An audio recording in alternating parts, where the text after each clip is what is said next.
ये मैं भी आप लोगों को दिखाती हूँ। ये देखें, ये मेरी चंद्रमुखी,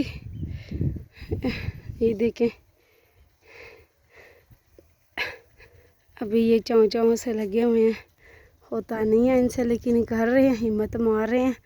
और अभी इनके हाथों में छाले पड़ जाने, कह रहे हैं कि मैं लगता हूँ मिल के कर लेते हैं, थोड़ा थोड़ा करके करते हैं, हो जाएगा। तो ये उन्होंने जो हमसाए हमारे यहाँ, उन्होंने मिट्टी डलवाई। और ये देखें, ये वो दीवार है जो मैंने सारी उधेड़ के यहाँ पे रख दी है। इसमें से सांप भी निकला था। हाय, रेनोजी निकल रही है बच्चों के जैसे, पानी पानी हो गया हुआ है।